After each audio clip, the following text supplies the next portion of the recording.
Magandang umaga po sa bawat isa.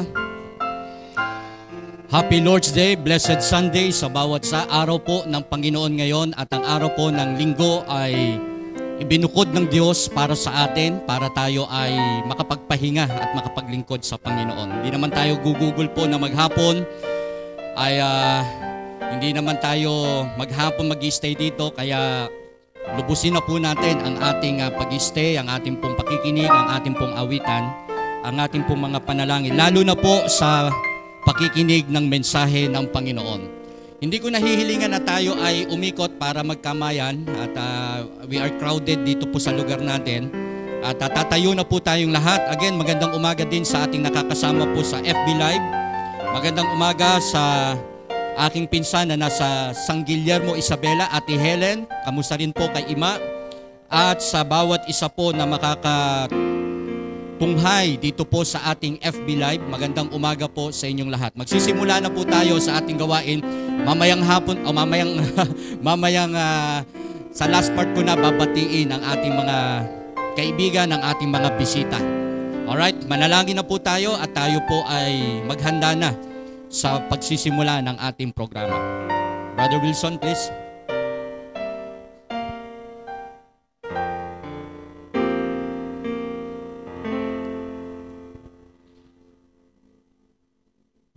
Tayo po ay makinig sa pagkabasa sa salita ng Panginoon.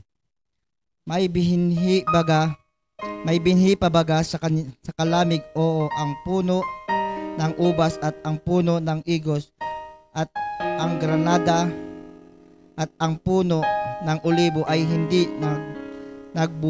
nagbunga mula sa araw na ito, ay pagpapalain kayo ng Panginoon. Pagpapalain kayo.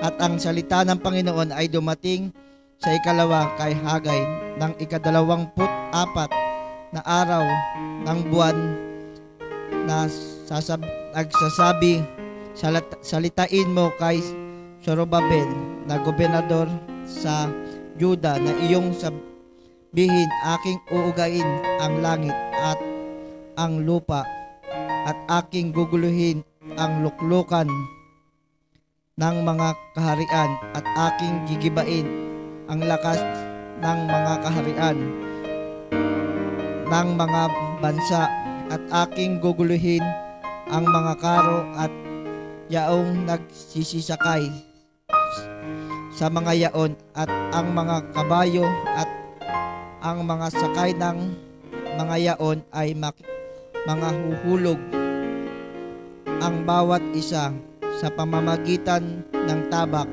ng kaniyang kapatid.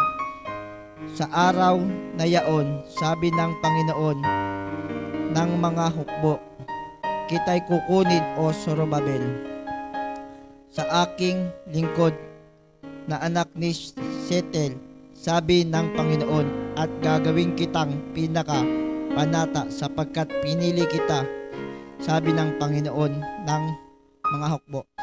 Naway pagpalain po tayo sa pagkabasa sa salita ng Panginoon. Amen at amen.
Tayo po ay manalangin.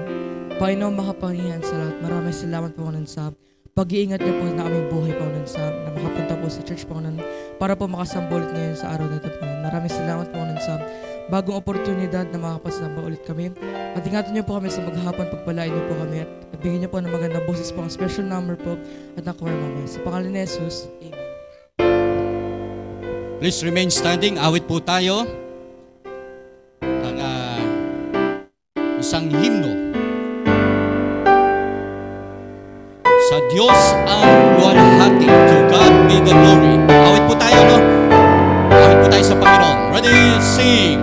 Sa Diyos ang luwalhati, kaway dakila, mundo'y minahal, anak niya'y binigan. Buhay, alay niyang pagtubos sa sala, sa lahat ng buksang pinto ng buhay. Praise God, come on! Puri sa Panginoon, hilig niya'y pakinggan. Come on! All the choir member, please sing. Lapit sa Ama't sa Anak, tumaan, gawan ay nakilang, walhati bigyan. Sa dugo, sa talbang kadugsaman, umako ng Diyos sa bawat niligtas. Sa sampalatayang magkasalanan, ay tatanggap kay Jesus ng patawad. Puri sa Panginoon. Praise God. Praise the Lord. Pray ng Panginoon. Panginoon, tayo nangangalan, lapit sa Ama't sa Anak, tumaan. Amen. Go ahead.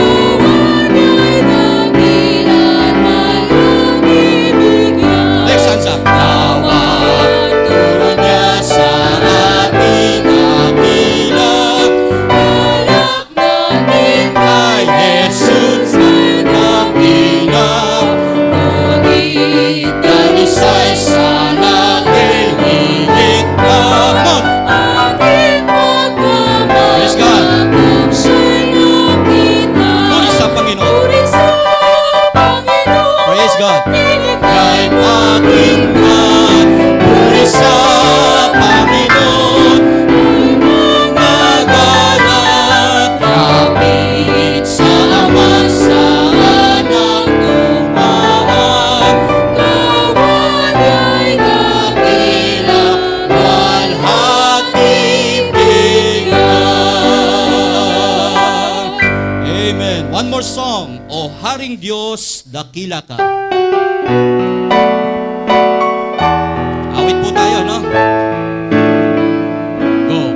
O Haring Diyos, ang aking namamalas, nakaligtan ng sanlilikha mo.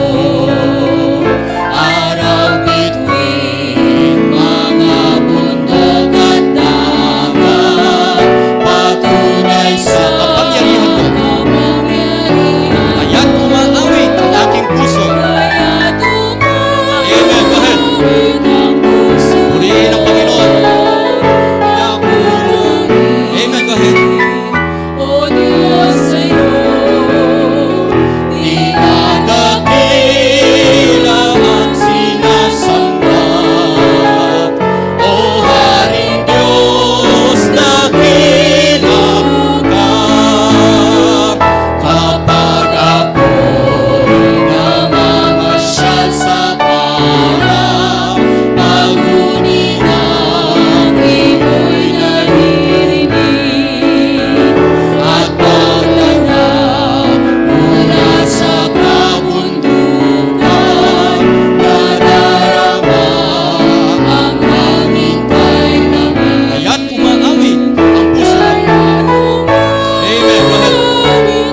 Everybody say, you may have your seat. Makakaupo na po tayo. Sister Carlota, pagkatapos niyo po ang ating, kids choir po muna pala. And then Sister Carlota, and then yung ating pong choir.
stage, Pastor.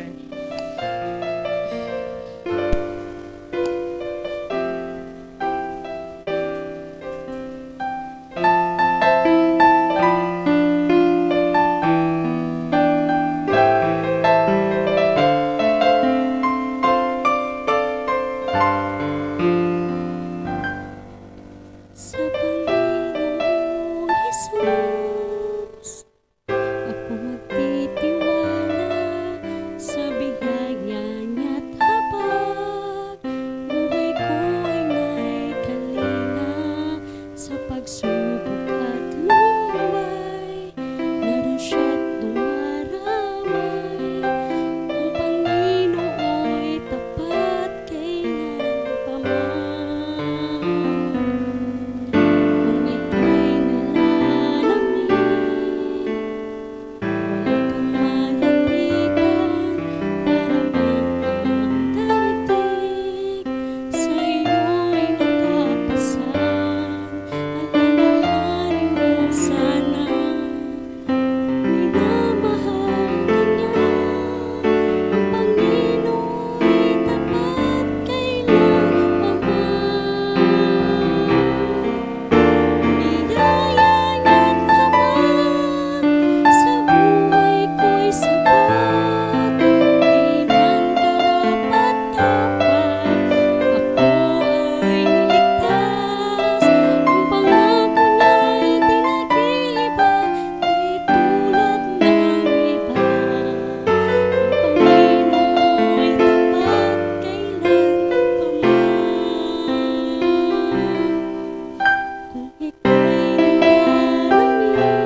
Purihin ang Panginoon.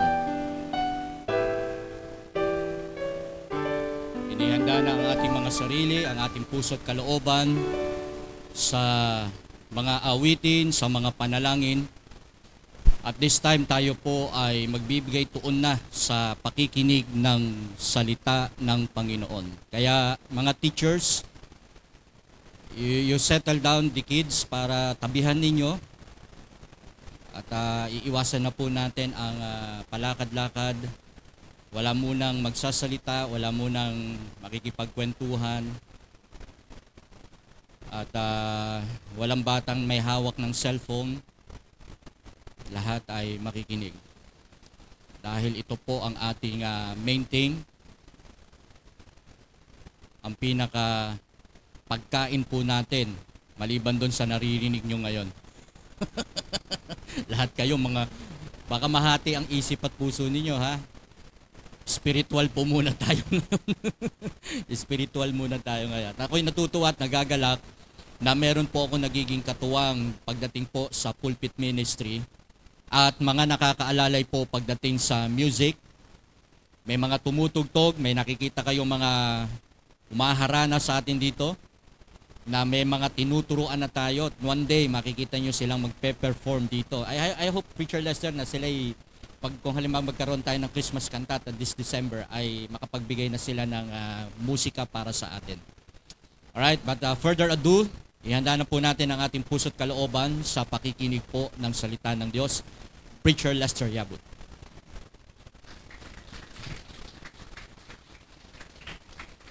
Amen. Maraming salamat po, Pastor.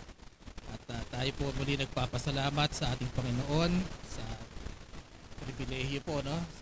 Maging sa ating pastor, sa pribilehiyo po na muling makatayo sa likuran ng pulpito ng Panginoon upang muli pong makapagpahayag ng kanyang salita. Okay. Alright, dami natin ngayon, ha? Amen, ha? Okay.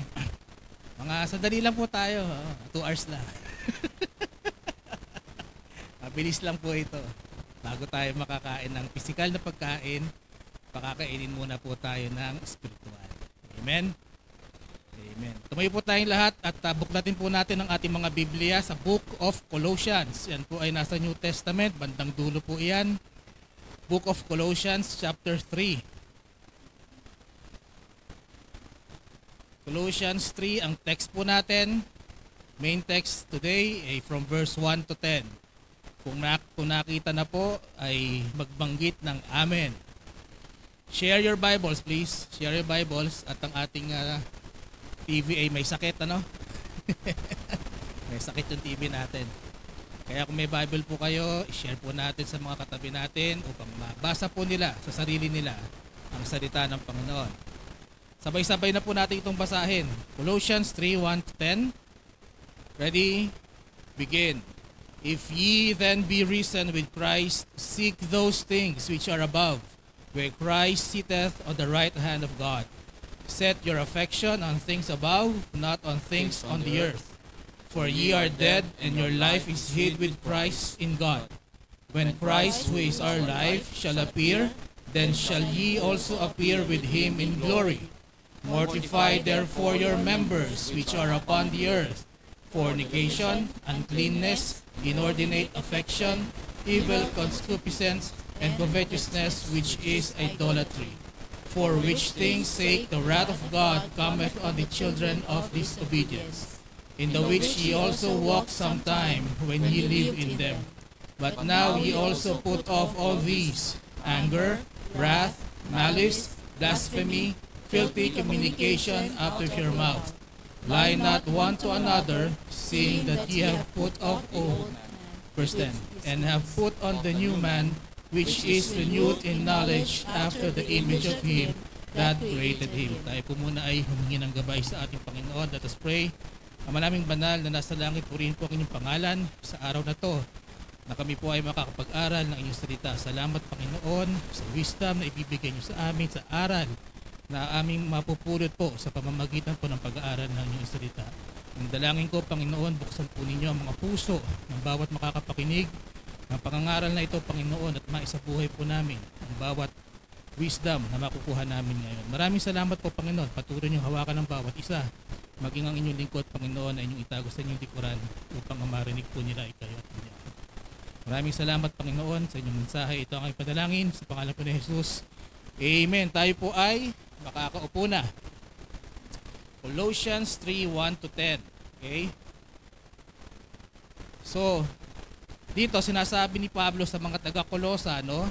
Sabi dito, kung kayo ay nabuhay kay Kristo, ang inyong focus, no, dapat ay yung mga bagay na nasa langit, ba?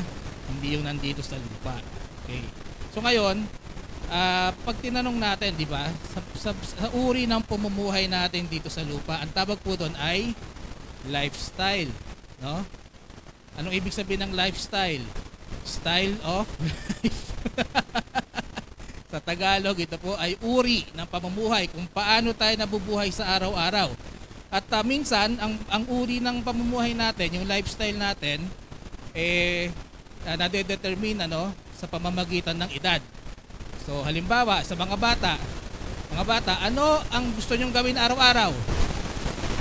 Maglaro, tsaka matulog, kumain. Yan ang lifestyle ng mga bata. 'Di ba?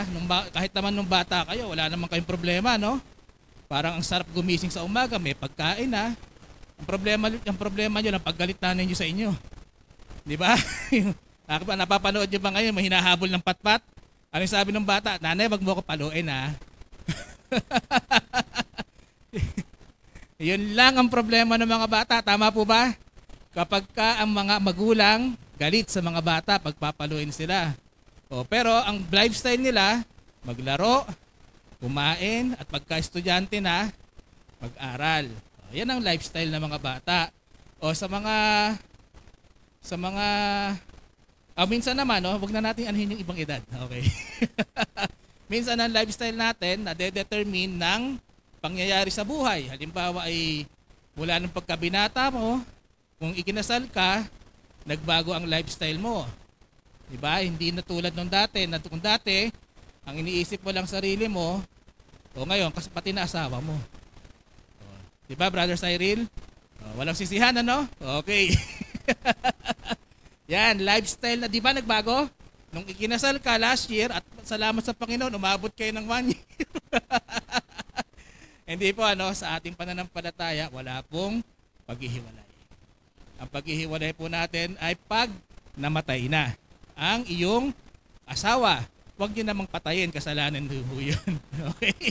Kasalanan din ho yun. O ano pa? Pagka nagkaanak, akala niyo tapos na, no? O tapos na, nag-asawa ka na. Ang tuon mo ngayon, anak mo. Pag nagkaanak ka, panibagong lifestyle na naman yan. Bakit? 3 na kayo eh. Kayod ka ngayon. 3 na papakain, 3 na kayong kakain, di ba? O bagong lifestyle yan. Minsan, yung lifestyle natin, epekto ng desisyon sa buhay. No? Desisyon sa buhay. Halimbawa, dati kang mabisyo. Yun ang desisyon mo sa buhay, magbisyo ka sa buhay. Dadating yung panahon, si paring ganito, healthy living na. Bakit? May sakit ka na eh. Epekto ng desisyon sa buhay. Ang desisyon mo abusuhin yung katawan mo, huwag kang matulog, magpuyat ka, mag-ML ka lang. Pagdating ng 3 taon, healthy living ka na, huwag kang mag-alala. Bakit? Sabi ng doktor, mamamatay ka na eh. Pag hindi ka pa natulog eh. No choice, di ba? Yan na yung lifestyle mo. Minsan naman, yung lifestyle natin, namana natin sa magulang. Sabihin ano ba sinabi sa akin noon? Hindi pala sa akin. Basta ang sabi doon, ganito kasi ako pinalaki. Ganito ako pinalaki. Minsan pala si Ma'am Sheila, no, sasabihin ko, pagka meron kaming diskusyon, sabihin ko, ganyan ako pinalaki. Di mag-aaway na kami. Kasi minsan, yung minana mong lifestyle, hindi tama. Diba? Kaya dapat ikaw, magkaroon ka rin ng sariling pag-iisip. Kung tama yung pinamana sa'yo, gawin mo. Walang problema.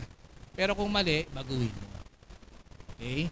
Diyan lang. Ngayon, mga kapatid, ang punto lang naman ng lahat ng ito, gusto ko sabihin sa inyo, ng ating pagiging Kristiyano ay isa ring lifestyle. Lifestyle ang pagiging Kristiyano. Hindi ito yung Kristiyano ka lang kapag nakaupo ka dyan. Kristiyano ka lang pag linggo ka. Pag linggo ka, hindi ka pala linggo, tao ka pala.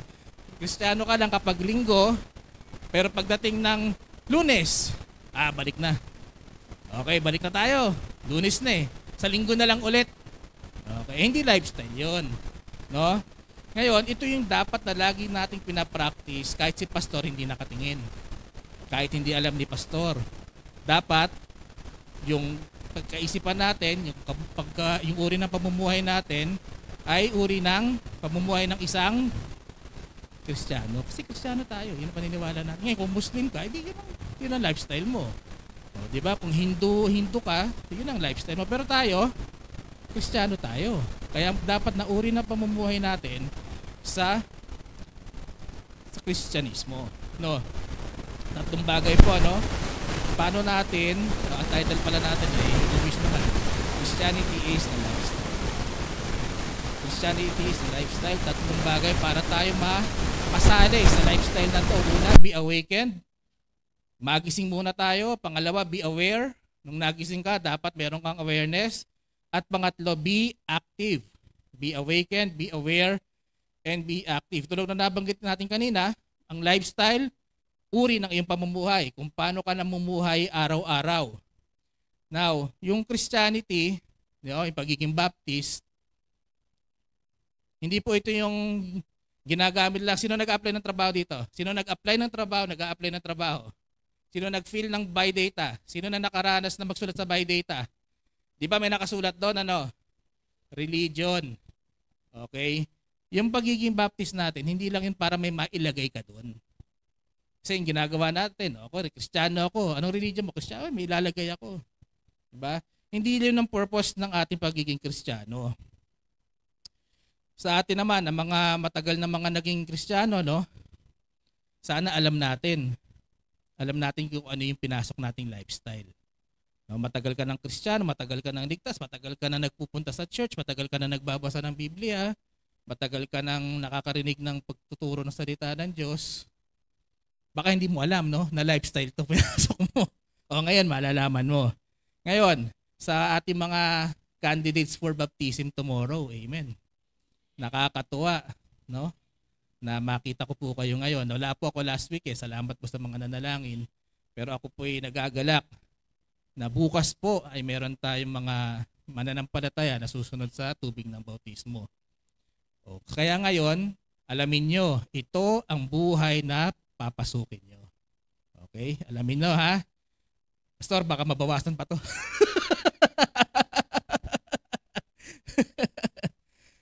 Okay. Ito ang pinapasok nyo. Pag kayo'y sumunod sa tubig ng bautismo, actually, pagka kayo naligtas pa lang, dapat magbabago na yung lifestyle nyo Pero yung pagsunod nyo sa water baptism, ito ay testimony nyo na kayo'y susunod kay Kristo. Okay?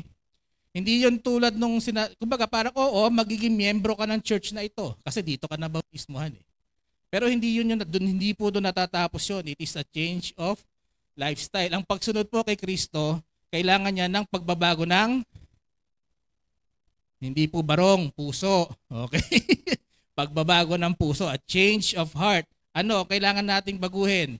Kailangan natin magkaroon ng repentance. Ano ibig sabihin ng repentance? Turning away. Diba? Pagsisisi. Repentance from sin, pagsisisi sa kasalanan. Ngayon, last Sunday, nung ako po ay nanood ng replay, alam ko may nagtanong kay Brother Sam, sabi, paano daw maging miyembro ng church natin? At nakakatuwa na mayroong mga interesado po na maging miyembro. Ngayon, sana pagkatapos nitong mensahe ng Panginoon, alam niyo na kung paano. Alam na, sinabi naman ni Pastor, pero bibigyan lang natin ng kaunting diin. Ngayon, nagsisimula po ito sa pagiging gising. Be awakened. Be awakened. Pagka tayo natutulog, kung kayo'y katulad ko, pag natulog ako, hindi mo na ako magigising. Ako na lang gigising sa sarili ko. Sana, lagi kong magising yung sarili ko. Pero mahirap akong gisingin. Okay? Sino dito ang mahimbing matulog? Ay, mga bata, wala kasi kayong problema Ayan, si John Emer, Wala ka rin problema, no? Himbing ng tulog eh, no? Pagka mahimbing tulog mo, nakikita mo ba, nararamdaman mo ba kung ano nangyayari sa paligid mo? Hindi, di ba? Kaya nga yung mga pilyong mga kaibigan nyo, pag tulog kayo, dudrawingan kayo ng mata. Di ba? Pag gising nyo, gulat na lang kayo, may ibang mukha na sa mukha nyo. Hindi nyo nalaman eh. Hindi nyo alam na may ginawa sa inyo eh. Di ba? Ngayon, ang mahirap pa nito, minsan pagkatulog tayo, hindi natin alam na mapapahamak pala tayo. O sino dito yung pagbukas nyo ng Facebook, lumindol pala? Pwede palang bagsakan ka na ng bahay mo, no? Natutulog ka, di mo alam, lumilindol, napapahamak ka na pala. O kung di ka pa magigising doon sa sumisigaw ng sunog, sunog, pwede ka mapahamak habang tayo natutulog. Tama? Ngayon, spiritually speaking, bago po tayo maligtas, ang tawag po sa atin ay dead in sin. Patay sa kasalanan. Makikita po natin yan sa Book of Ephesians. Basahin po natin. Ephesians 5:14. Sabi po rito, Ephesians 5:14, wherefore he saith, awake thou that sleepest, and arise from the dead, and Christ shall give thee light. Nakita niyo po, sabi dito, arise, awake thou that sleepest, gumising kayong mga natutulog, and arise from the dead, at kayo'y bumangon mula sa mga patay. Hindi ito literal na patay. Pero ang tawag po sa atin dito, dead in sin. Di ba? Sabi dito, gumising ka at tumayo ka mula sa mga patay. Pero paano ba natin nasabi na yung mga hindi pa nakakilala sa ating Panginoon, the unsaved, ay dead in sin? Bakit nila sinasabi na sleeping? Di ba? Sabi dito, ulitin ko lang ulit para ano ko yung punto ko, awake thou that sleepest. Gumising ka natutulog at bumangon ka mula sa mga patay. Kasi sa Biblia po, pag sinabing patay, ang tawag din sa'yo natutulog. So pwedeng pagbalik na rin po iyon. So how are the unsaved called sleeping? Bakit natutulog ang mga hindi pa nakakakilala sa ating Panginoon? Bakit? Kasi sa mga hindi pa po nakakakilala sa ating Panginoon, karamihan sa atin, kahit naman po ako nung araw, nabubuhay ho tayo sa kasalanan. Nabubuhay tayo sa kasalanan at sa tingin natin okay lang. Bakit? Kasi ang turo naman sa atin, mabait naman si God. Alam naman ni God yung ginagawa kong mali, di ko kaya kasing di gawin eh. No? Papatawarin naman ako ni God. Kaya sa mga taong hindi ligtas, ang lifestyle nila ano? Araw-araw, gawa tayong kasalanan, okay lang. Papatawarin naman tayo eh. No? Yan ang mindset natin na mabait naman ng Diyos. Alam niya yan. Alam niya di ko kayang di gawin. Okay. Pero pagka tayo po ay yun yung sinasabi natin na para tayo natutulog, hindi natin alam yung kapahamakan na idudulot ng mga kasalanan na ginagawa natin na akala natin okay lang. Kasi we are dead in sin. We are sleeping, no? Katulad nung kung paano natutulog ka, di mo alam kung ano nangyayari sa'yo. Kapag wala ka pa sa Panginoon, ganun din yon. Araw-araw, paulit-ulit. Kasi hindi mo alam yung kapahamakan na idudulot sa'yo sa katapusan, no? Ngayon, paano tayo magigising? Paano tayo magigising sa pagkakatulog natin? Paano mo gigisingin yung magulang mo? No? Paano mo gigisingin yung mga anak nyo? Paano nyo gigisingin yung mga mahal nyo sa buhay papunta kay Kristo? Paano? Diba? Sa mga miyembro po ng church na ito, paano nyo nalaman na mayroong church dito? Paano kayo nagsimula?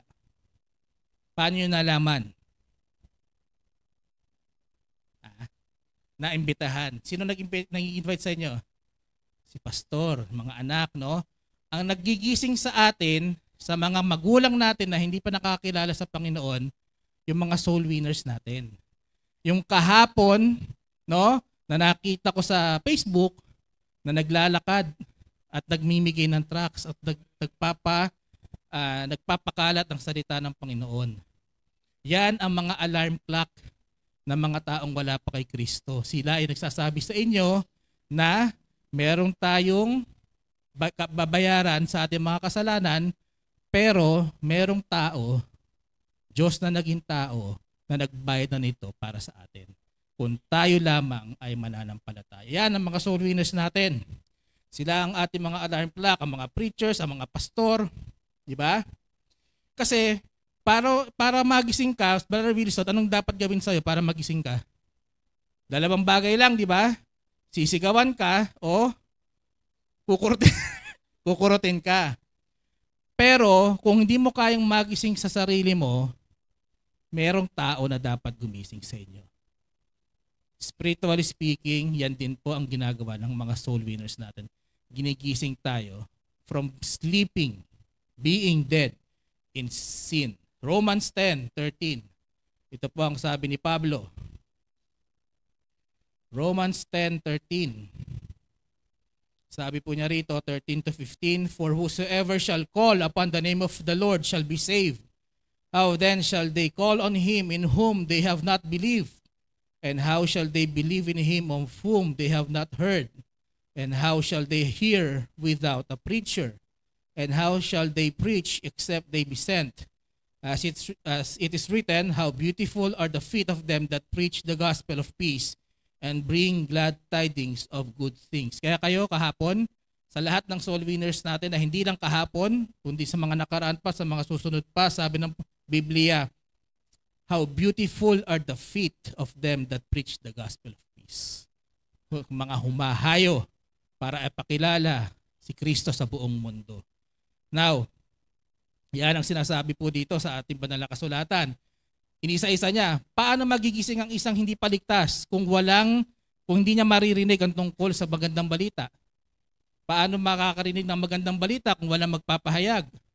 Paano magkakaroon ng mamamahayag kung walang ise-send out na mamamahayag? Yan. So, that is the good news, no? Mayroong mga tao na dapat magsabi sa atin na, Hoy! Namumuhay ka sa kasalanan. Tama, gumising ka. Hoy, gising.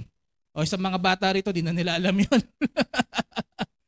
Pero dapat may magsabi sa'yo, may tumapik sa'yo, may kumurot sa'yo, di ba, Brother Wilson? At sabihin sa'yo na, Hoy, namumuhay ka sa kasalanan. At ang katapusan niyan ay kapahamakan. Bakit? Ayaw ng Diyos ng kasalanan eh. Mabait ang Diyos, oo. Pero ang Diyos ay makatarungan din. Di ba? Kapag ang nagkasala ka, sa magulang mo nga, pag nagkasala ka, anong ginagawa sa inyo? O sa mga adult po natin, nung araw, pagka may kasalanan kayo sa nanay nyo, anong ginagawa sa inyo? Palo, di ba? Dito nga parang bawal na mamalo eh. So sinidsa sa ako, ginugulpi. Di ba? May nabalitaan pa ako noon, ang pamalo daw ng lolo ko sa tatay ko, abaka, na 4 na beses na tiniklop. Oh. Ang ginawa ng kapatid niya, naglagay ng karton sa puwet. Kaso, siyempre pagpalo nun, iba tunog. At lalong nadali. Ganun kalupit nung araw. Ewan ko sa mga bata ngayon kung nakaranas kayo. Di ba? Yung sinturon nga lang, parang hindi na tayo nakakarinig na namamalo sa sinturon. Biblical po yun. Kahit sa Bible sinasabi, mamalo tayo ng batang makulit. Okay? Hindi po child abuse yun. Hindi ko sinabing gulpihin nyo. Okay? Hindi ko sinabing sa mukha nyo patamaan. Ang Panginoon nagbigay ng puwet para doon po paluin. Hindi po mamamatay yan. Basta yung, wag naman yung 2x2, ano? Oh. Diba? Sa Bible ho yan. Biblical ho yan. Yung mga hindi pinapalo ngayon, ano paglaki niyan? Feeling nila, okay lang lahat.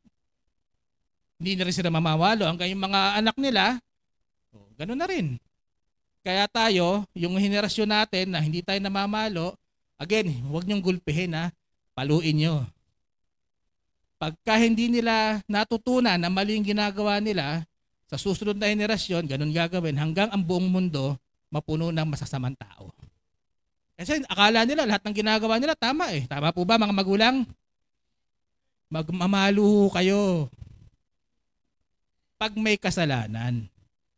Huwag niyong gulpihin dahil gusto niyo lang. At ipaliwanag natin kung bakit natin sila pinaparusahan. Amen? Amen. Hindi ho po yan, hindi yan pang-aabuso. Pag hindi ho kayo namalo, alam niyo ba ibig sabihin nun? Hindi niyo mahal yung anak niyo. Bakit? Bahala ka. Wala akong pakialam sa'yo kung anong buhay yung paglaki mo. Kahit alam mo, hindi mo alam. Diba?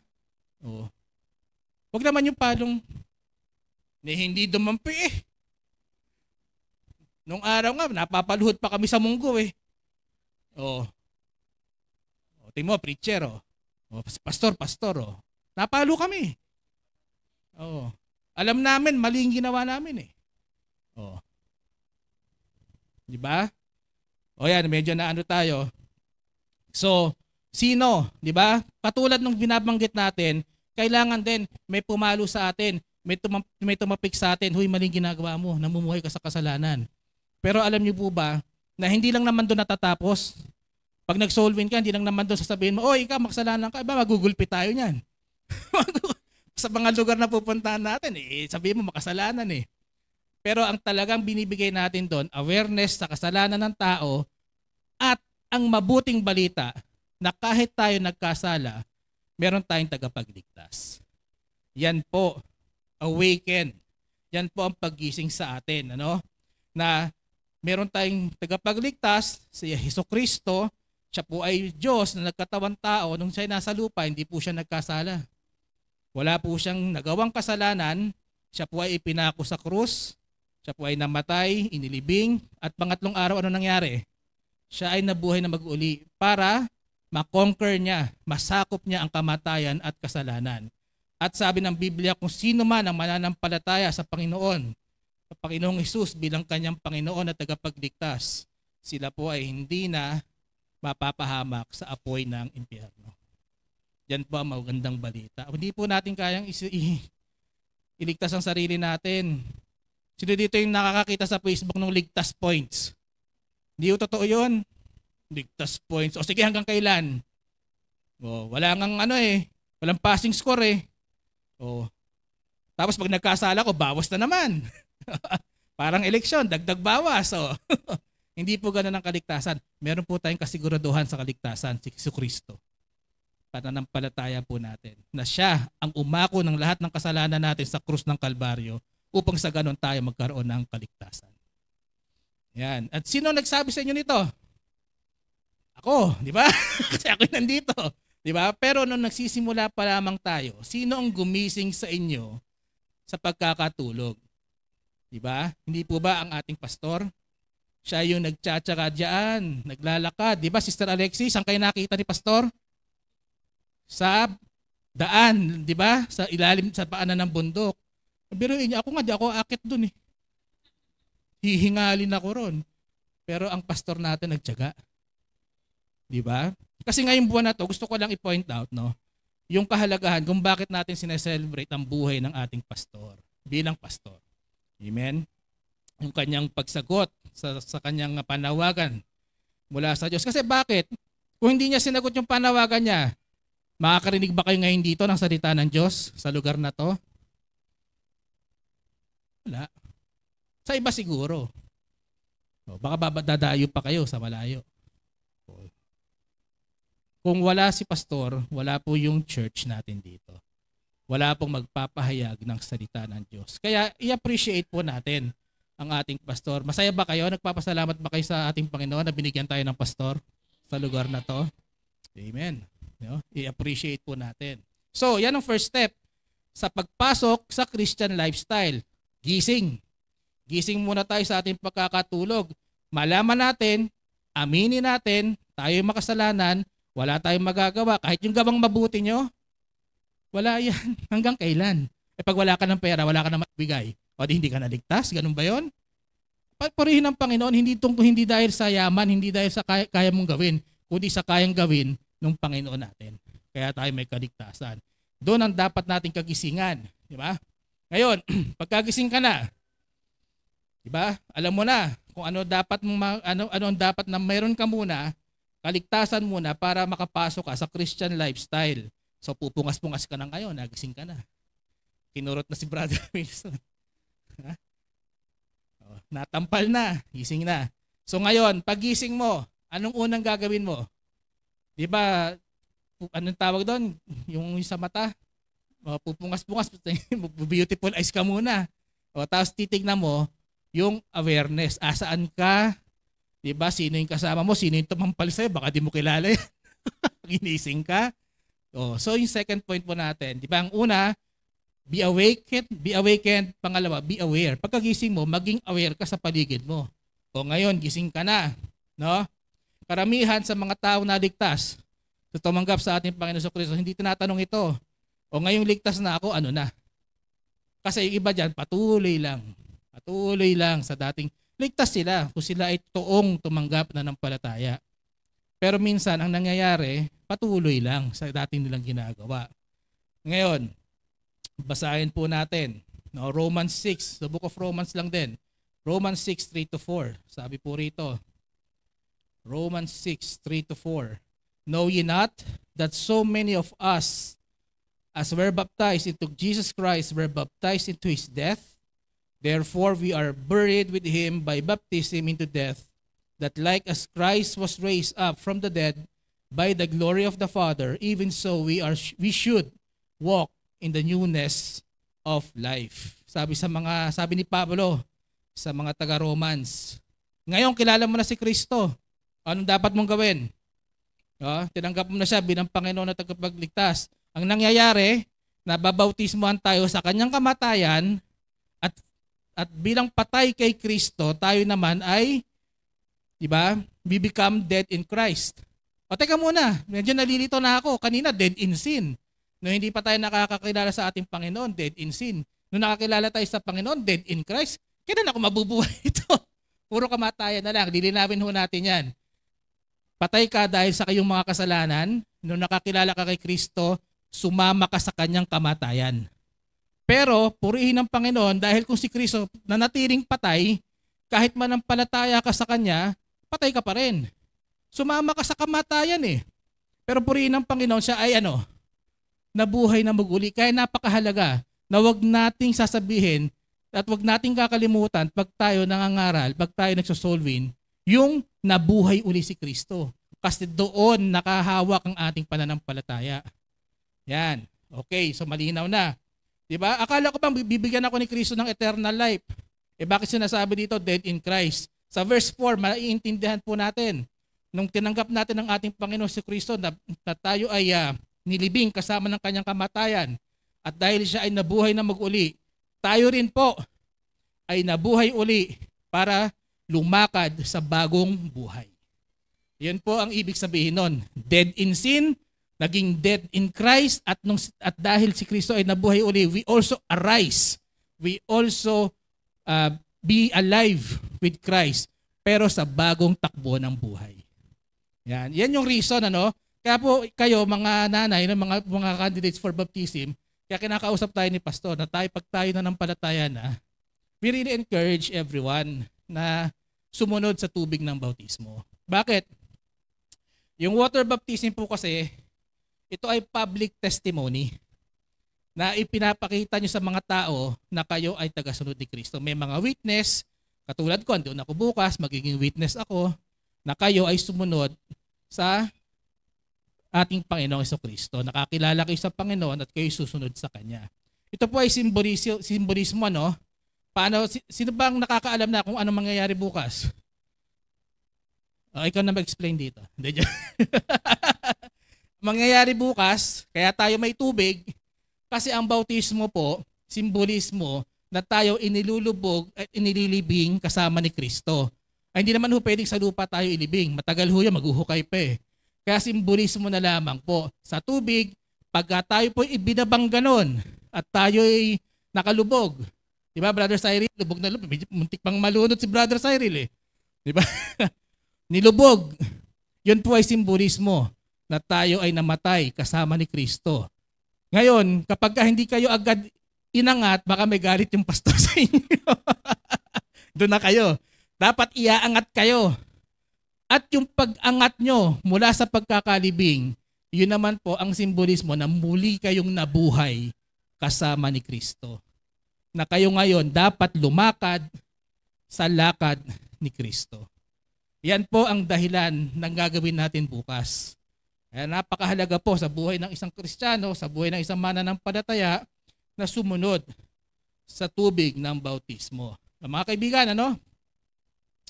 Kaya nung tinanggap natin si Kristo, we are born again with a new life. Ano tong bagong life na to? O yung topic natin ngayon, Christian lifestyle. This is the Christian lifestyle. Yung dati mong lifestyle, no, tulad ng sinabi ko, lifestyle minsan nade-determine ng decision mo. Nade-determine ng pangyayari sa buhay mo. Binautismahan ka. Kay Kristo ka na. O magbabago ka ng lifestyle ngayon. Magkakaroon ka ng Christian lifestyle. Basahin po muna natin ulit, ano? Romans 6. Doon po ulit, pero 8 to 12. Sabi po rito, now if we be dead with Christ, we believe that we shall also live with Him, knowing that Christ being raised from the dead dieth no more, death had no more dominion over Him. For in that He died unto sin once, but in that He liveth unto God. Tandaan niyo po ito, nung siya po ay namatay, siya po ay makasalanan. Dahil lahat ng kasalanan ng mundo, ipinatong sa kanyang balikat, hanggang siya ay nakapako rito, siya namatay. Namatay siya in sin. But, sabi dito, in that He liveth unto God. Nung siya po ay nabuhay na maguli, wala na siyang kasalanan. Naparusahan na eh. Siya ngayon ay nabubuhay na sa Panginoon.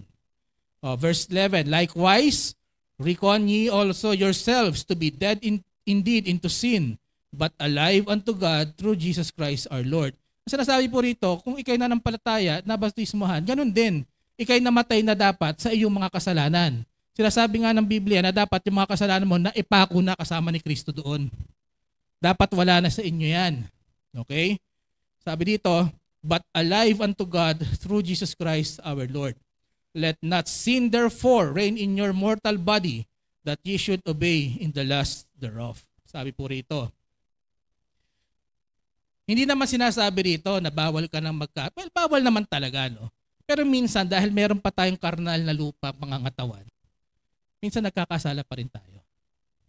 Pero ano pagkakaiba natin nung araw? Nung araw, wala kang pakialam. Ngayon, dahil na kay Kristo ka na, bago ka magkasala, iniisip mo pa lang, ngayon nag-iisip ka na, gagawin ko pa ba to? Kasalanan to eh. Meron ka ng awareness. Diba? Nagising ka, alam mo yung paligid mo, alam mo kung gagawin mo ay kasalanan. Ngayon dati kung di ka nag-iisip, basta magawa mo yung gusto ng katawan mo, ngayon mag-iisip ka na, teka, kasalanan to eh. Yun ang sinasabi po ni Pablo rito. Tayo ay pinako na, ay tayo ay nilibing na kasama ni Kristo sa kanyang mga kasalanan, sa ating mga kasalanan, at pag tayo nabuhay, meron na tayong dapat na buhay na bago, na ang nakatutok naman tayo sa ating Panginoon. Diba? So ngayon, sa pagkatapos ng ating kaligtasan, sa verse 12, ito pa yung utos. Let not sin be the master of your body, resist the temptation to sin. Diba? So ngayon, alam mo na, may awareness ka na. Most probably kasi, kapag alam mo na, hindi mo na gagawin. Alam mo eh. Pagka alam mo na, ginawa mo pa rin, anong tawag doon? Hindi ko alam. Pero ang tawag doon bumigay ka sa temptation o tinatawag nating tukso na gawin pa rin yung kasalanan na yon. Pero kapag ikaw ay bumigay sa temptation na to, no? Dati, nung patay sa kasalanan natin, baliwala yan. Kaya nga uulitin mo uli bukas eh. Ngayon, nagawa mo yung kasalanan. Ligtas ka na, nagawa mo yung kasalanan. Ano ngayon ang mangyayari? Merong nang bumubulong sa tenga nyo. Hindi ho tumulto ha. Okay. Pero sa puso nyo, may bumubulong. Ano sinasabi? Brother Omar, mali yung ginawa mo. John Emer, mali yung ginawa mo. Puro lalaki oh. Brother Wilson, mali yung ginawa mo. Meron ng ganun. Tuwa si Sister Agnes ah. Sister Agnes, mali yung ginawa mo. Sasama na kita rito. Bilang mananampalataya, nakagawa ka ng kasalanan, hindi natatapos yun doon. May magsasabi sa puso mo, may magsasabi sa'yo, kapatid, anak, mali yung ginawa mo. Hindi siya kalugod-lugod sa mata ng ating Panginoon. Yan. Bakit? Kasi ngayon, born again ka na. Ngayon, meron ng espiritu na nandito sa puso mo. Dati wala yan. Nung hindi ka nakakilala sa Panginoon, wala yan. Nung nakakilala ka sa Panginoon, tumanggap ka, meron ng espiritu sa puso mo. Sabi sa 1 John 4:15, whosoever shall confess that Jesus is the Son of God, God dwelleth in him, and he in God. Tayo nasa Panginoon, ang Panginoon nasa atin. Mantakin nyo yun. Oh? Yung mga ligtas pala rito, kaya nakakarinig tayo ng ganung boses kasi ang Panginoon nasa atin. Diba? Ito na yung tinatawag nating spirit of the new man, ang ating bagong lifestyle. Ito yung gustong yung spirit na to, ang gusto nitang sundin yung lifestyle ng Kristiyano. Yung dati nating katawan, ang gustong sundin yung lifestyle ng kasalanan. Kaya ngayon merong pag-aaway araw-araw. Merong pag-aaway kasi sasabihin ng espiritu mo, paggising mo ngayon, sunod tayo sa Panginoon. Sabihin ng katawan mo, wag na. Mas masarap dito. Ha? Parang pagka umuulan, di ba? Wag na. Tulog na lang tayo. Pero ang espiritu mo, nangungulila. Di ba? Pero pag sinunod mo yung espiritu mo, mas kapaki-pakinabang para sa atin. Di ba? Live a holy life today. Di ba? Pray to God. Avoid sin. Resist temptation. Pag naman natin pinaglabanan yung temptation na yun, aalis yan eh. Sabi nga, di ba, resist the devil and the devil will flee you. Kailangan mo lang lumaban. Pero kung binigay mong buong buo, wala man lang kalaban-laban, wala. Paglalaroan ka ng kaaway. Di ba? Yung main text natin, naglista siya ng ibang ng kaunting example, no? Yung mga common na kasalanan na dapat na nating iwaksi sa ating mga katawan. Kasi kayon tayo ay mga Kristiyano na. Sa Colossians 3:5, mortify therefore your members which are upon the earth, fornication, uncleanness, ano ba to? Tama. Inordinate affection, evil, concupiscence, and covetousness, which is idolatry sa Tagalog. Patayin nga ninyo ang inyong mga sangkap ng katawang na nga sa ibabaw ng lupa. Pakikiapid, karumihan, masamang pita, masasamang nasa, at kasakiman na iyay pagsamba sa mga Diyos-Diyosan. Diba? Anong sabi ng Panginoon? Patayin natin sa katawan natin ang ano? Diba? Fornication, uncleanness. Ano yung uncleanness? Karumihan. Ako, ang paniniwala ko rito, yung karumihan na to, hindi lang sa espiritu eh. Pati yung karumihan sa paligid, karumihan sa physical na katawan, karumihan kung saan ka nakatira. Bakit? Kasi God is a God of order. Maayos ang ating Panginoon. Tapos, diba? Pagpasok mo sa bahay, pagpasok mo sa kwarto, di ba? Kada Shem? Okay. Di ba? Ako naniniwala na, di ba, kahit naman sino sa atin kahit ang bahay mo maliit, kahit ang bahay mo walang palitada, basta malinis, mas maayos pa rin yan kaysa sa mansyon. Na mansyon nga, pero puro kalat. Tama po ba? Okay. Amen. Kaya kung maliit pa lang bahay nyo, di na kayo marunong maglinis, ba't kayo bibigyan ng Diyos ng mansyon? Hindi nyo pinapangalagaan eh. Magpe-pray tayo sa Panginoon, Panginoon, pagalingin niyo ako. Pero ayaw nyo tigilan ng pag-aabuso sa katawan. Karumihan din yun. Now, ito, guilty tayo lahat dito. Covetousness, di ba? Gusto natin kung anong meron siya, gusto natin meron din tayo. Di ba? Ngayon, iba po 'yon sa pagiging inspired. Yung kainggitan, yun yung gusto mo, yung gusto niya, makuha niya, kung ano mismo yung meron ka. I-differentiate po natin to kasi pwede namang nagiging inspirasyon mo lang siya. Gusto ko pagka nag-asawa ko, ganito rin. So ngayon magtatrabaho ako. Magsisikap ako para makuha ko rin yung mga bagay na yon. Yung mga inggit lang, gusto nila ibigay nila sa iyo. Ibigay mo sa kanila yung meron ka. Ayaw nilang magtrabaho. Ayaw nilang maghirap. Gusto nila puro. Diba? Magkaiba ho yun. Wala namang problema, no?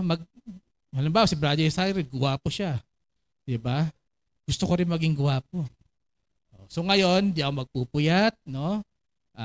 Magpapa-cosmetics ako, tawag noon, papakapal ako ng mukha, ganun. Gagawin ko yung dapat kong gawin para magkasing gwapo kami. Pero kung inggit lang ako, galit lang ako kay Brother Cyril kasi gwapo siya. Yun lang. Ganun yung pagkakaiba na intindihan po natin. Yun ang pagkakaiba ng inggit sa inspirasyon. Okay. Ano pa? Idolatry. Sabi dito, idolatry, pagsamba sa Diyos-Diyosan. Alam niyo po ba na hindi na lang yung mga, ang tawag doon? Yung mga figurin. Bahe, yung mga rebulto ang Diyos-Diyosan ngayon. Anong Diyos-Diyosan natin ngayon? Cellphone. Amen. Pakibaba yung mga cellphone. Okay. Akala nyo di ko kakikita ha. Ayan. Huwag kayo mag-alala. Matatating tayo dyan. Anything na mas mahalaga para sa inyo kaysa sa Panginoon, may tendency na gawin yung Diyos-Diyosan. Trabaho, sa pagtrabaho, pwede kang magsakripisyo. Sa trabaho, kahit may sakit, pumapasok ka. Pagdating sa church, sumakit yung kuko mo sa paa. Ay, ako na. Pastor, may sakit ako. Ano pa? Pagka na isa-substitute, manggagawa ka dito sa church, sa trabaho mo, 110%, dito pwede na yan. Oh. Ingat tayo, mga kapatid. Mag-ingat tayo. Ano pa? Sa verse 8 and 9, Tagalog ko babasahin. Datapwat ngayon ay inyo namang layuan ang mga ito, ang lahat ng mga ito. Nabulol pa ako. Ulit. Datapwat ngayon ay inyo namang layuan ang lahat ng mga ito. Ano ito? Galit, kapuotan, paghihinala, panunungayaw, mga salitang kahalay-halay na mula sa inyong bibig. Huwag kayong mga bulbulaan sa isa't isa, yamang hinubad na ninyo ang datihang pagkatao pati ng kanyang mga gawa. Wala na kayo sa kasalanan eh. You're dead in Christ, alive in God. Eh bakit patuloy yung gagawin ito? Ano sabi? Iwasan ang galit, kapuotan. Brother Lester, paano ko gagawin yun? Galit na galit ako sa asawa ko eh. No, Sister Carlota. Natanong sa akin ni Sister Carlota, Brother Lester, paano ba yan? Galit na galit ako kay Brother Wilson eh. Paano ko ba iwasan to? Ganito lang yan. O sa mga matagal na may asawa rito, anong ginagawa natin? Kasama ako dyan. Hingang malalim, tumahimik, palipasin ang oras, tsaka kayo mag-usap. Napakasimple. Parang sa road rage lang yan, di ba? Yung nagkagit-gitan, kung nagpasensya ka, kahirayaan mo na siya, pagkatapos ng 3 minuto, hindi mo na nga naalala kung ano nangyari. Pero kung pinatulan mo pa, kung may baril pa yon, may baril ka rin, di parang action movie na. Baka may madamay pa na hindi dapat madamay. Pero kung yun, hinayaan nyo lang. Pagkatapos ng 2 minuto, di nyo naman na alam yan eh. Iba na pinag-uusapan nyo. Ganun lang po para makaiwas tayo. Ano pa? Sabi dito, iwasan natin ang paghihinala. Diba?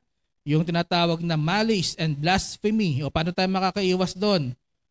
Bago tayo maniwala sa lahat ng nababasa natin, sa lahat ng sinasabi sa atin ng ating mga mahal sa buhay at mga kaibigan, ang unang tanong natin dyan ay, Brad, totoo ba yan? Kasi kung hindi mo itatanong yon at maniniwala ka agad, hindi pala totoo, ang tawag sa'yo? Magmukha kang eng-eng. No? Naniwala ka sa sabi-sabi, hindi pala totoo. Tapos paniwalang-paniwala ka, ang magkagalit lang silang dalawa, galit ka na rin. Hindi pala totoo. Ano tawag doon? Yun ang unang tanong. May nabalitaan ka, may nabasa ka sa Facebook, totoo ba to? Tapos kung talagang gusto niyo malaman, di magtanong-tanong kayo, mag-research tayo, di ba? Kaya yun natin maiiwasan yung mga bagay. Ito maganda. Avoid dirty communication and lies. Yan, no? Ganda, no?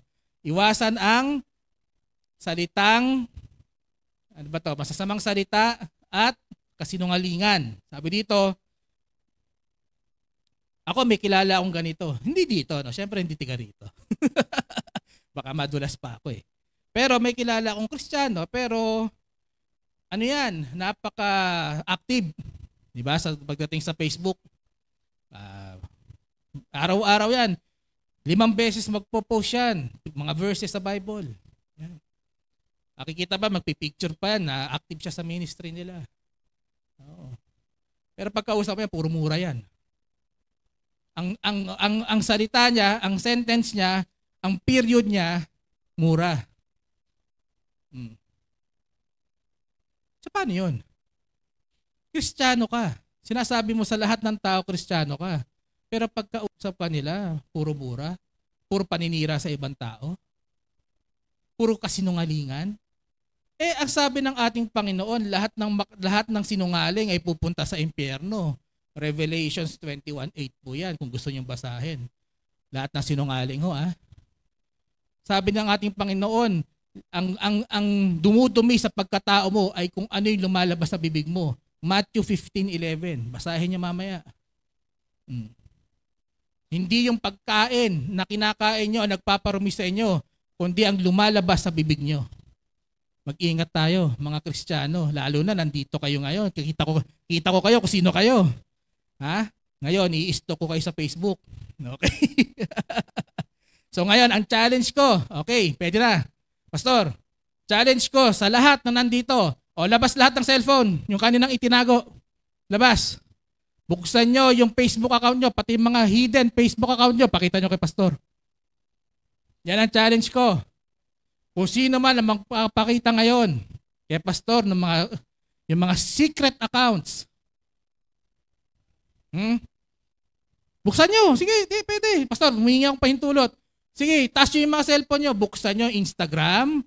Buksan nyo yung Facebook. Buksan nyo yung Messenger. Pakita natin, pumila tayo kay Pastor. Pastor, ito ang Facebook account ko.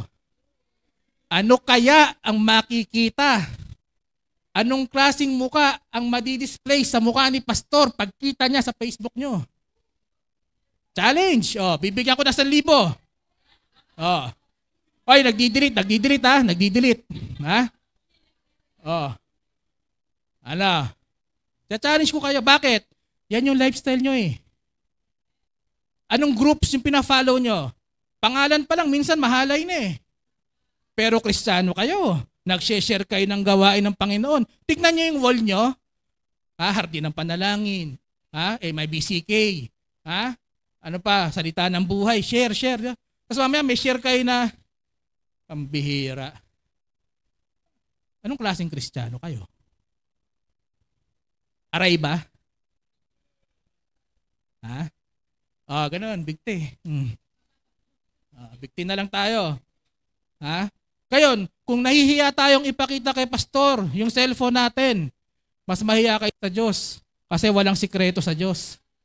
Lahat ng itinatago nyo sa mga kwarto nyo, sa mga cabinet nyo, kita yan. Kung nahihiya kayo kay Pastor, mas mahiya kayo sa Diyos. Sabi nyo, Kristiyano. Pasimba-simba ka pa. So, linawin lang natin. Hindi ako galit. Okay. Pero tina-challenge ko kayo. Linawin lang natin na yung kaligtasan natin, hindi po nawawala. Pwede pa tayo, pagkatapos natin maligtas, pwede tayo magkasala kasi tao tayo eh. Meron pa tayong laman. Yung laman na to, ang nagtetempt sa atin na magkasala. Pagdating natin kay Kristo sa langit, hindi na po tayo magkakasala kasi wala na tayo ay babaguhin ng ating mga katawan. Wala nang dugo, espiritu na ang dumadaloy sa ating katawan. Pero ngayon, hindi pa naman tayo patay, buhay pa naman tayo, meron pa rin chance na magkasala tayo. Gusto ko lang linawin na kung kayo tumanggap sa ating Panginoon, ng iyo'y totoo sa inyong puso, ang kaligtasan nyo ay nandyan, hindi mawawala. Pero, di ba, may pero tayo, no? Pero tulad na sinasabi ng Biblia na kung kayo tumanggap sa ating Panginoon, may kaligtasan kayo, ano nangyayari? Nagiging anak tayo ng Diyos. At tulad ng mga tatay dito sa lupa, pag nagkasala, Pastor, si Brother Sam, ano nangyayari? Merong kaparusahan. Bilang mga anak ng Diyos, patuloy kayong magkasala, papaluin kayo ng Diyos. Pero ligtas kayo. dito sa lupa, papaluin kayo ng Diyos. Paparusahan kayo ng Diyos. Kaya kayo mga kapatid, wag na tayong mamili na tayo. No? Wag na tayong mamuhay sa dating kasalanan. Isipin natin palagi, ito ba'y kalugod-lugod sa Diyos? Bago tayo gumawa ng kahit ano. Ngayon, hindi sa sinabi kong ito, no? Malalaman natin na yung lifestyle na sinasabi ko ngayon, yung Christian lifestyle, hindi automatic. Di ba? In fact, marami sa atin dyan na ligtas na, pero araw-araw, paggising, ang pinipili nila magkasala. No? Hindi lahat ng ligtas ay kayang gawin ang Christian lifestyle. Kaya ngayon na ikaw gising na, ngayon na ikaw ay aware na, last point natin, be active. Be active. No? James 1:22, but be ye doers of the word, and not hearers only, deceiving your own selves. Ba? Meron ba kayong mga kilala dito o hindi dito, no? Mas mayroon ako napapanood na pag sinabi mo, baka kilala niyo to. O, Mateo 1:1, sasabihin niya yan. Di ba? O, basa. Makilala niyo na. Merong mga tao na talagang memorize nila ang Bible. Pati tuldok, pati kudlit, alam nila. Di ba? Kaya nilang i-defend yung doctrine nila. Bakit? Kasi memorize nila. Alam nila kung saan nahanapin sa Biblia eh. No? Kaya nilang i-defend yan. Ngayon, meron din naman mga tao na katulad natin. Mga ordinaryong tao lang. Kaya nga ako may kodigo eh. Kasi hindi ko naman memorize yung Bible. Kaya ito, pinag-aaralan natin bago tayo patayuin dito. Para magkaroon ng kaayusan. Di ba? Tayo mga ordinaryong tao lang na nakakarinig ng preaching, nagbabasa ng Bible sa sarili natin. No? Pero, walang saysay yan kung ikaw ay eksperto, kung ikaw ay ordinaryo, walang saysay yan kung nakakarinig ka ng salita ng Diyos, nagbabasa ka ng salita ng Diyos, pero hindi mo naman ginagawa. Sa quiz B, panalo ka. Sa mga contest, panalo ka. Pero sa tunay na buhay, hindi makita sa iyo. Baliwala daw yan. Sabi ni Pablo rito, sabi ni Santiago, si James, be ye doers of the word. Pagka hindi mo daw ginawa, ang sabi dito, deceiving your own selves. And logical lang naman, di ba? Logical lang. Papakita mo sa tao, Kristiyano ka. Paglabas mo dyan, Kristiyano ka. You preach about Christ, no? Sige, si Kristo, si Kristo. Kaya magbibigay ka ng tracts. O kaya sa Facebook mo lang, Instagram mo, puro makabanal na content. Sige. Pero hindi mo ginagawa. Eh ano yun? Pakitang tao. Tawag doon, pakitang tao. Para masabi ng ibang tao na, uy, napakabanal naman ni Sister Rosa. No? Napakabanal naman ng Sister J. Sa Sister J. Ayun. Nagtago. Ayun. Okay. Wow, si Brother Joshua, ganito pala siya. Pero kung hindi mo siya ginagawa, anong kahintulad nito? Parang sinasabi mo sa mga tao, sundalo ako. Marunong akong bumaril. Marunong akong makapaglaban. Pero pag nandyan na yung giyera, ikaw yung nauunang tumakas. Pag andyan na yung giyera, kasama ko ng mga bata at mga kababayan, tumatakas ka papunta sa ligtas na lugar. No? O kaya pagdating ng giyera, ikaw yung unang patay. Pero alam ng lahat, magiting ka eh. Magiting kang sundalo. Pero bakit nagkaganon? Kasi pakitang tao lang. Ang hirap sa ating mga Kristiyano, nasasabihin sila nila, Kristiyano pala to. Pero hindi wala kang alam na verse, kahit life verse mo, di mo kabisado. Hindi mo alam kung ano yung doctrine na pinaniniwalaan natin. Kaya mga kapatid, yung mga babautismang bukas, alamin natin, ito po ang pinapasok nyo. Now, a Christian in words need to be a Christian in deeds. So wag nating lokohin yung mga sarili natin. Gawin natin yung alam din natin, nababasa natin, napapakinggan natin. At alam niyo po ba, anong mas malala sa mga hindi nagpa-practice ng Christianism? Sa mga Kristiyano pero hindi gumagawa ng salita ng Diyos, ano mas malala dito? Yung tinatawag natin na lukewarm Christian, yung maligamgam. Sabi ng Panginoon, yan ay idudura ko. Mas malala po yan. Sabi sa Revelations 3, Diba? 15 to 16. I know thy works, that thou art neither cold nor hot. I would thou wert cold or hot. So then, because thou art lukewarm, and neither cold nor hot, I will spew thee out of my mouth. Sabi ng Panginoon yan. Ano ba itong mga lukewarm Christian na to? Sila yung mga Kristiyano na gumagawa, nagpapakita ng gawa kapag ka makikinabang sila. Pagka may makukuha, di ba? Pagka may pagkain, makikita mo yan dyan. Pagka makikita sa pulpito, pagpapalakpakan ng tao, active. Yan. Pero, kapag ka yung mahirap na yung gagawin, yung mga hindi ka na makikita, yung pagwawalis, pag-uugas, no? Yung pag-aayos ng church natin, hindi mo na makita. Basta makikinabang sila, active. Sisikat sila, merong likes, active.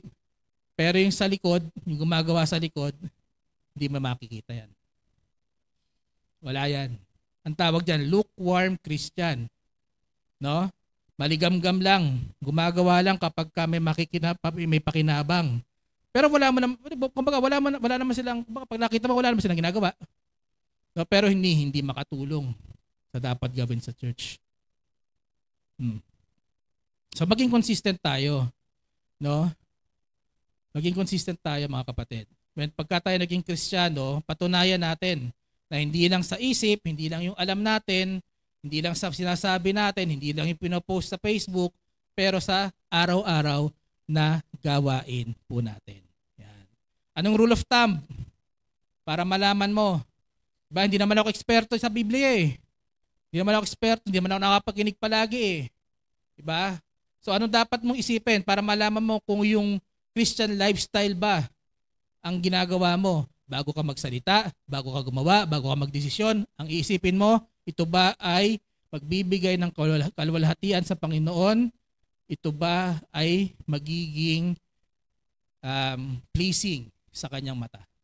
Bago ka gumawa, bago ka magsalita. At pagka alam mo, kasi may Spirit of God ka nga, di ba? Sasabihin niya sa iyo kung hindi. Ito, o sa mga bago, no? Sa mga bago natin, sa mga magiging miyembro natin. So paano yan, preacher? Bago lang ako. Hindi ko pa alam yung Biblia. Ngayon pa lang ako makikinig sa salita ng Diyos. Unang-una po, bilang mga Kristiyano, it is our duty to read our Bible and hear the Word of God. Kaya kayo nandito ngayon para dito. Duty natin to. Kumbaga, parang ang nanay, duty niya, mag-alaga ng anak, mag-alaga ng asawa, magpakain, magluto. Ang duty ng tatay, magtrabaho, magbigay ng pagmamahal sa pamilya, di ba? Mag-provide sa pamilya. Bilang Kristiyano, may duty rin tayo. Kilalanin natin ang Panginoon na sinasamba natin sa pamamagitan po nito. Duty po natin yan. At pangalawa, kahit alam mo, basic lang. You will know. You will know.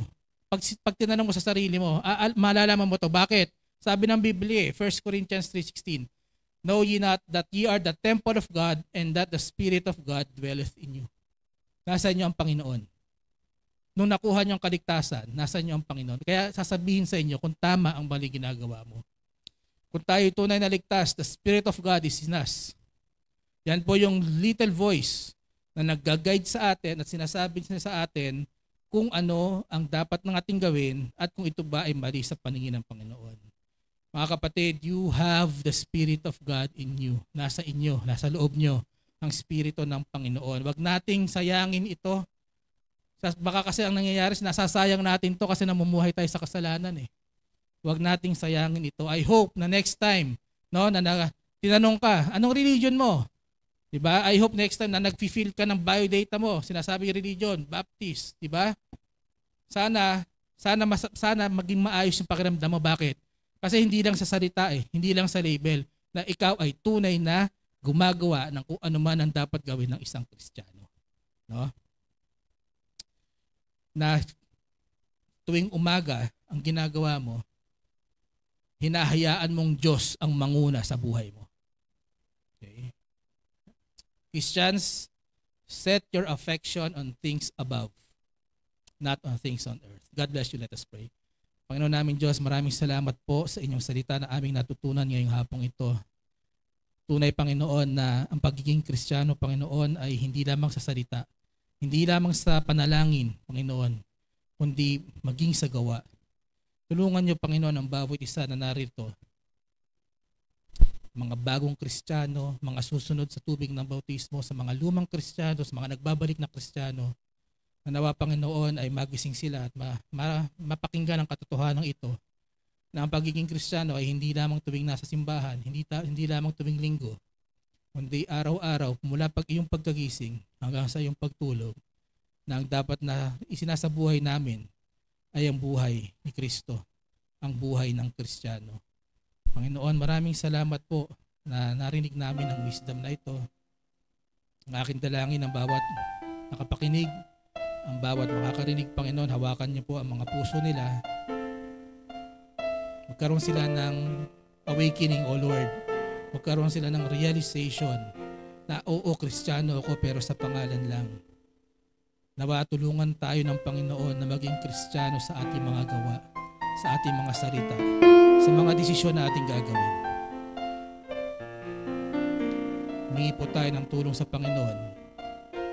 At habang tayo po ay nakayuko at nakapikit, tatawagin ko po ang ating pastor sa pagpapatuloy ng ating pananalangin. Tumayo po tayong lahat. We are so thankful dahil pwedeng mag-isip ang iba sa atin. Pastor, masyadong masakit, masyadong hindi ko matanggap. Parang mahapdi para sa akin. But in reality, mga kapatid, that is the true Word of God. May kasabihan tayo na madaling maging Kristiyano Madali kang maging miyembro ng church na ito. Pero yung magpapatuloy ka at ipagpapatuloy mo yung Kristyanismo na napakinggan natin, mga kapatid, it will be a battle. Kasi araw-araw mong gagawin yan. Nasanay tayo na gano'n na ang buhay natin Yung pangangaral ngayon na iyon na kasi yung lifestyle natin Iyon na yung gawin ng buhay natin. Iyon na yung lumalabas sa bibig natin. Iyon na yung dati kong dinadaanan. Ngayon naging Kristiyano ko. Bakit parang ang hirap? Mga kapatid, kaya mahirap kasi taliwas yun sa sinasabi ng Panginoon. Magiging mahirap yan kasi hindi na ibibigay yung dating buhay na meron ka.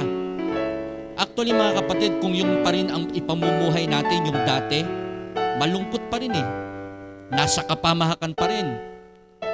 Magulo pa rin kapag doon pa rin tayo. Pero yung ibibigay na buhay ng Diyos sa atin, yung panibagong lifestyle, mga kapatid, doon mapiplease ang Panginoon.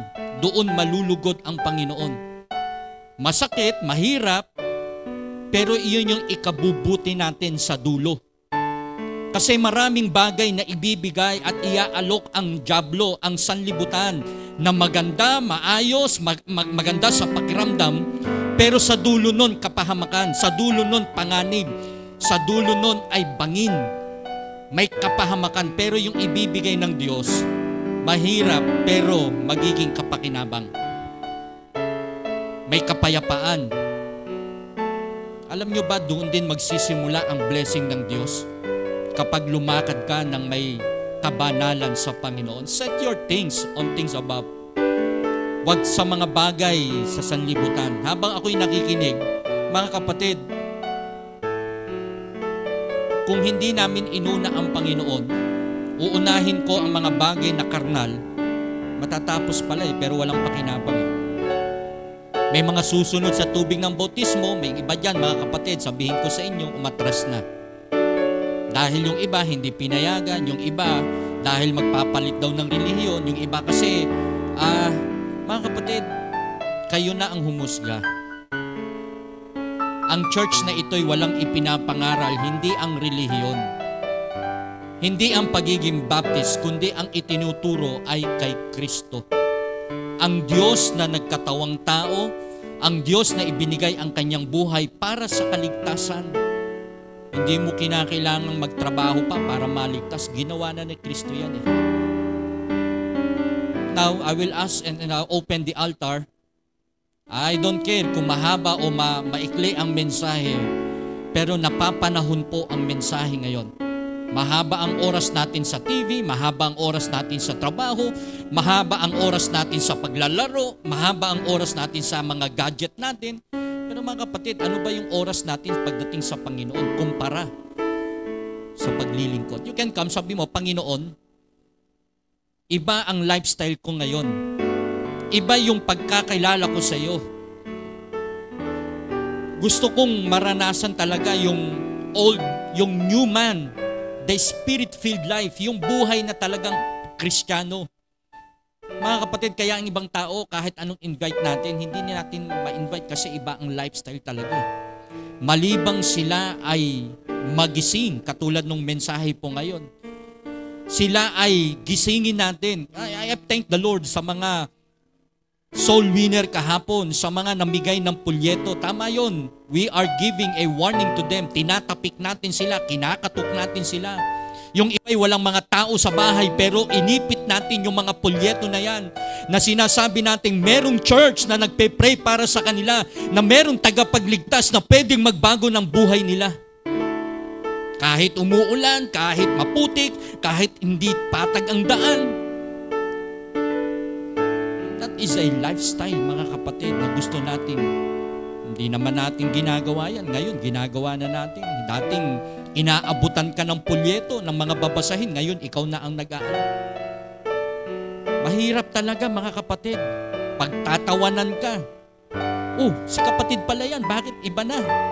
Mga kapatid, lifestyle iba na eh. Salamat sa mensahe na binigay ng Panginoon. Habang tayo ay nakapikit, habang tayo ay nananalangin sa Panginoon, be serious.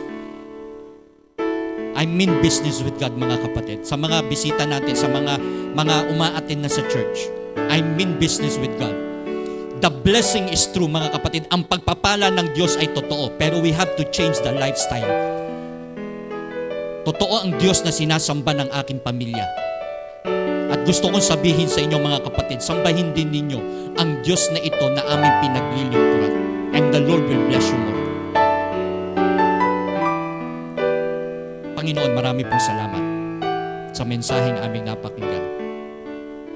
Malumanay, pero may hapde, may sakit, may kirot ng aming itong pakinggan. Totoo po ito, Panginoon. Kaya ang buhay po namin, laging gera, laging may battle. Pero Panginoon, pagtagumpayin niyo kami. Sa lahat ng mga nagsilapit, sa lahat ng lumapit sa inyong altar, Panginoon, kahabagan niyo kami. Mabuhay kami ng may kabanalan. Ngayong kami ay meron ng espiritu, magiging aware na kami. May bumubulong na sa amin, may nagsasabi na sa amin, meron ng tumatapik sa amin, anak, mali yung ginawa mo. Anak, dito ka. Anak, ipagpatuloy mo yung paglilingkod mo. Panginoon, salamat sa bawat isa. I-bless po ninyo ang inyong mga anak na nagsilapit. Maging ang mga makakasama po namin, ang mga nakakapanood po ng live na ito. Abutin niyo po ang bawat tahanan.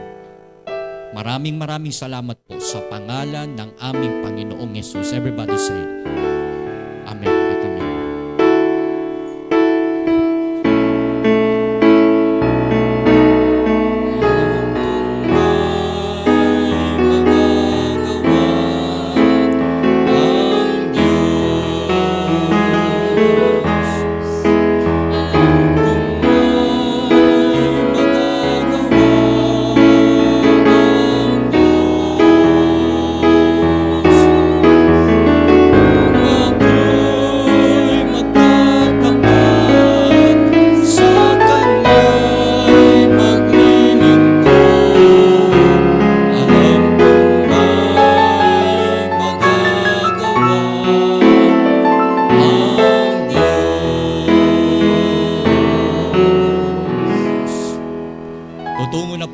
Sa pagkakaloob, sa pagbibigay po ng mga tithes and offering po natin sa Panginoon.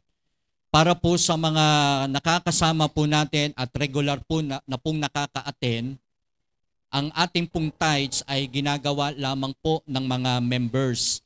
Pero kung kayo po ay bisita at ilang beses pa lang po kayo nakaka-attend at gusto nyo pong magkaloob, wala pong masama sapagkat iyan po ang nasa puso po ninyo. Pero para sa mga miyembro, sila po ay nagbibigay ng 10 bahagi, nagbibigay po sila ng mga pagsuporta pagdating po sa finances ng ating church.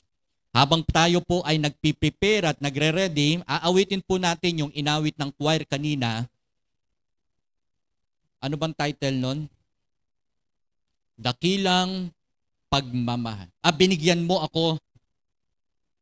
Ano ba yan? Binigyan mo ako ng awit. Pasensyahin nyo man po yung ating monitor. At sabayan nyo ako, choir. Choir, please, awitin po natin ito. Tingnan po natin yung mensahe ng awit. Thank you. Salamat sa mensahe, Preacher Lester. Okay? Go ahead. Habang tayo po ay nag-ready. And then after this, ay awitan natin. Sin ba'y nag-birthday? Okay. Ready ko yan.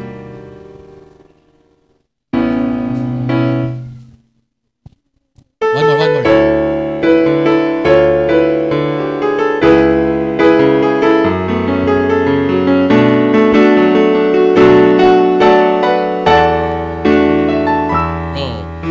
Noong nag-iisa,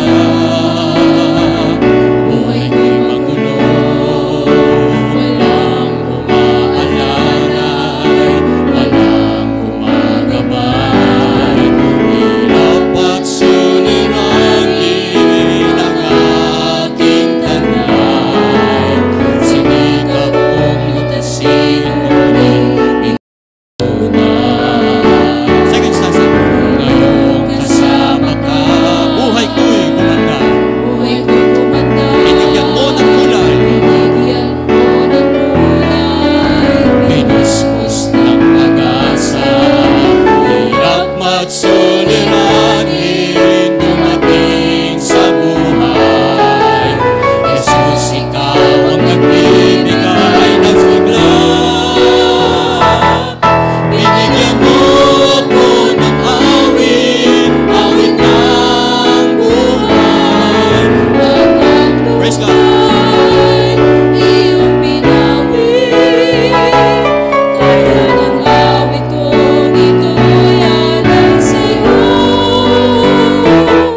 Binigyan mo ako ng awit, awit ng pag-asa, ng pag-ibig, ng pagpupuri, pasasalamat sa pag-ibig mo, aking Jesus. Third stanza. Puso ko'y masaya, lungkot ay naglaho. Binigyan mo ng katiyakan. Ito ang aking buhay. Hirap at suliranin, dumating sa buhay.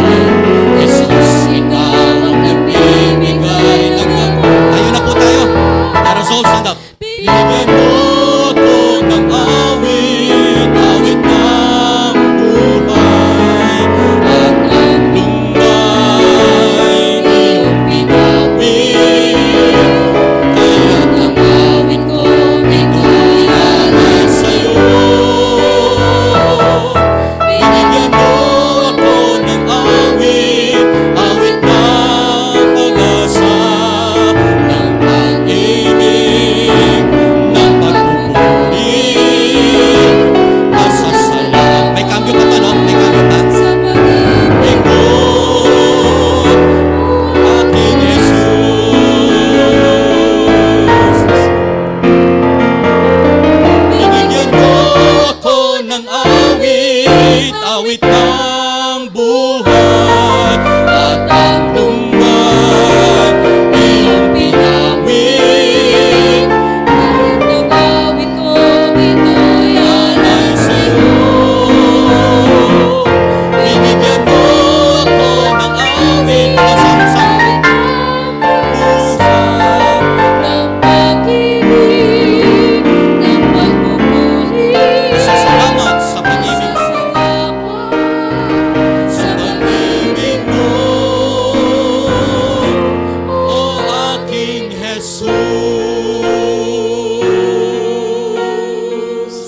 Dakilang Diyos na mabiyaya at makapangyarihan sa lahat.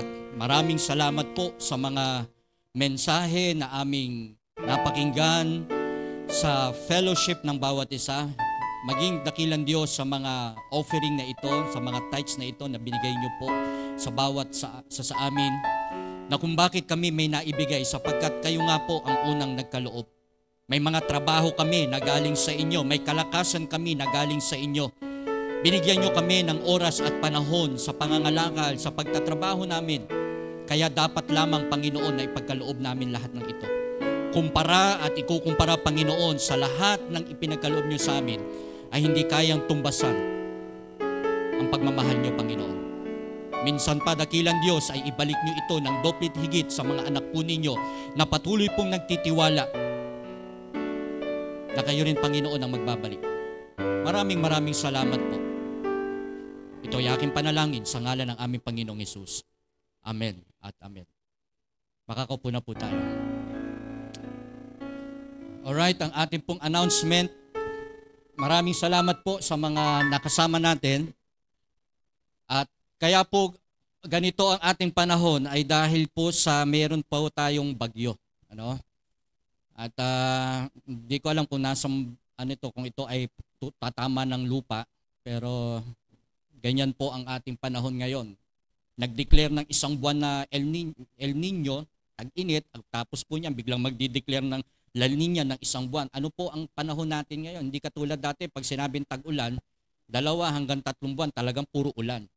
Ngayon, hindi po, buwan lang ang pinag-uusapan. Kaya po, tingnan nyo po ang nalalapit na ng pagdating ng Panginoon. So maraming salamat po. Kuya, mag-i-end na tayo, ano? At mag-i-end na tayo sa ating super typhoon na siya. Okay, so maraming salamat po sa mga nakasama natin sa FB Live. Maraming salamat po at pagpalain kayo ng Panginoon. Nandito po ang Nanay Amihan Sarya Yabut. Maraming salamat po. Ang Ate Helen Ortiz Paras. Maraming salamat po sa inyong lahat. Ang aking kakambal na nasa Calamba, Laguna, Lady Digan Valdez. Tol, sana makarating kayo bukas, ano? Kung naririnig mo pa itong aking announcement, tumuloy kayo, rain or shine, sapagkat matagal nating ipinagpe-pray ang baptism ng iyong pamilya. Okay? At hindi lang ako nagpe-pray. The whole church are praying for Valdez family. Alright, so magandang umaga and God bless you po sa inyo. Kaya pa-off na po tayo.